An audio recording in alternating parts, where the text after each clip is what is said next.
Mark, Paul Hendrick, Leafs TV. Is there a particular aspect or aspects of Kasperi Kapanen's time with the Marlies this season so far that really enabled him to be prepped for the World Tournament?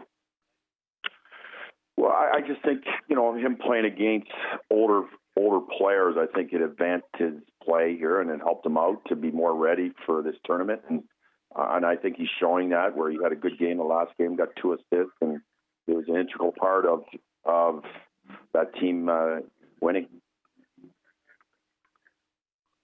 Mark, Adam Proto from MapleLeafs.com. I'm curious, you mentioned before the tournament started that Dmitry Timashov was maybe a sleeper pick for you or for the public. Did he exceed your expectations? Did you know something about his performance?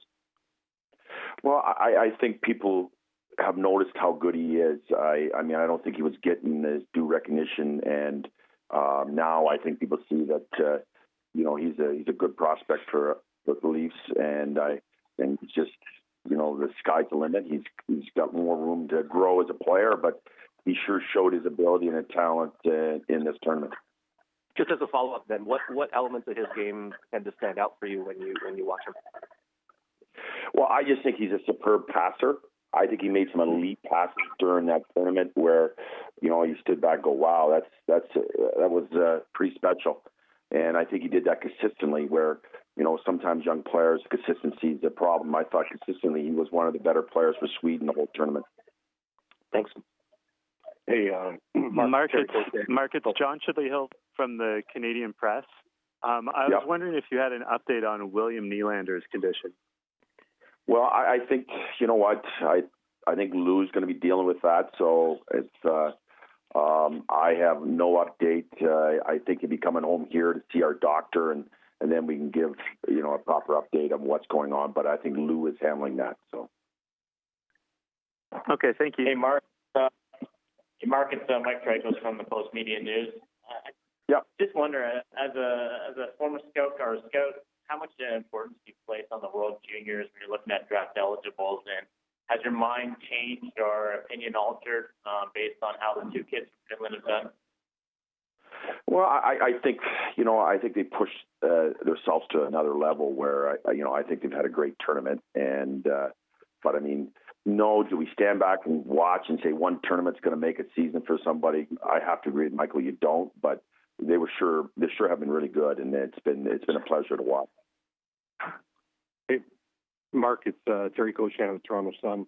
Just how would you assess Marner's play overseas and how things went for him? And I guess to that extent, Travis as well.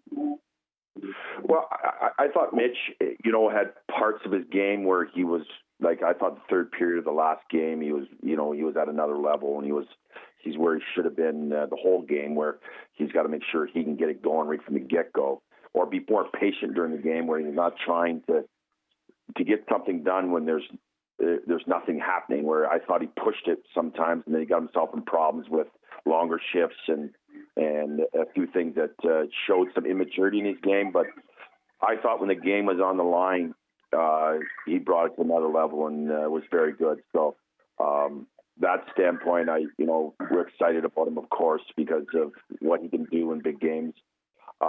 With Travis, I thought he was good, but I think in general, the whole team, when you were talking about Mitch, I think wasn't always up to their snuff, and it seemed by getting beat out, and it wasn't a great turn for Team Canada. And so I think the whole team consistency wasn't there, and it showed by individuals' plays wasn't up to where they should be. Good learning experience for them both then, obviously. What's that? I said a good learning experience for the both of them. Yes, it is. It's so important to keep your emotions in track and making sure that you're ready to do what it takes to win. And I just didn't think that, as a general, the team, and you could go through every player had moments where they were good and moments that weren't very good. So I think it's a real good learning piece for both them boys. Okay, thanks.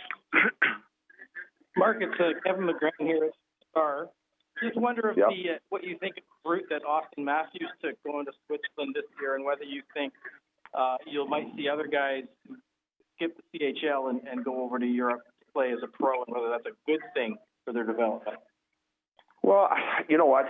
I have not seen him play over in Europe yet, so I can't judge his game there. But he was good in the tournament. So it was something that he was ready to play in the big games. So it wasn't that he took a backward step, but it's a situation. I think you have to look at each player and what you need as a player, and I don't know if it's something that's good for Austin.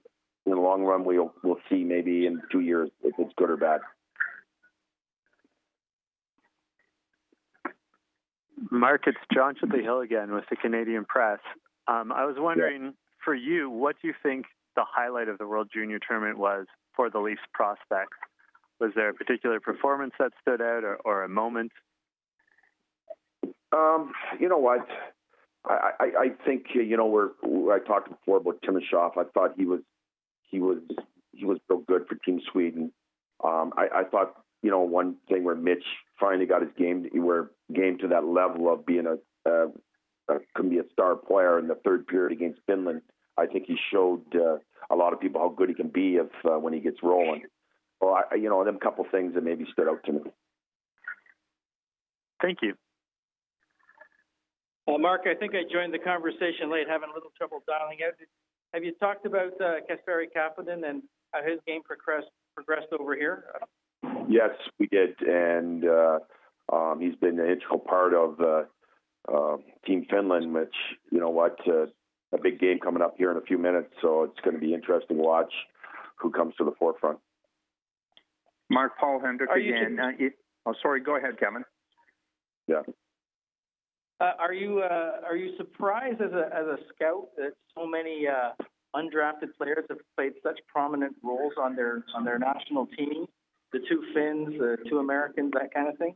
Alexander Nylander too. You know what? I kind of am on that, Kevin. I kind of agree with you on that. Where that there's been guys who stepped up in a big tournament, and I mean we know it's only a 2-week tournament, but to step up like that, it's been huge for guys that are non-draftable guys. I mean you got the U.S. guys and you got the Finland guys. So it's and everybody forgets about Olli too. I think Olli's had a good tournament, and the Finnish defenseman he's been very good too. So it's been interesting.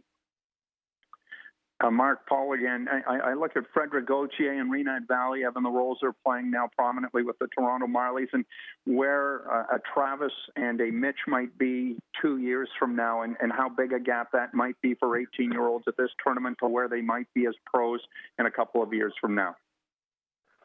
Well, you know what? I think Travis has got to make sure he just keeps his pace going and keep improving and making sure he's doing things faster, which I think every amateur player comes from the junior A hockey.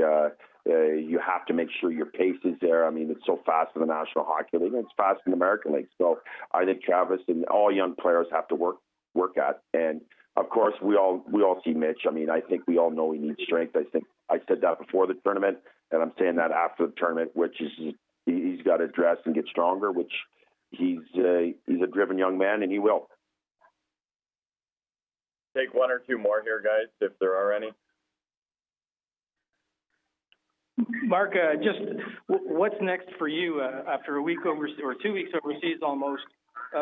How much on the road are you with scouting over the next month or so? Well, I'm in Saskatoon now, guys, so that's where I'm at right now. I'm going to go see a game tonight in Prince Albert, so that's what I'm doing. So we're on the road. Stop, I suppose. Yeah, it's a busy time, and we got work to do, and we got to stockpile and get more players coming into the organization.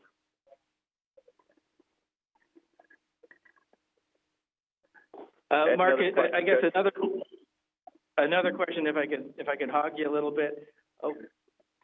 It would be your preference, this is putting you on the spot a little bit, but to acquire more picks and prospects over the next couple of months, or let the team have a good run toward a playoff spot?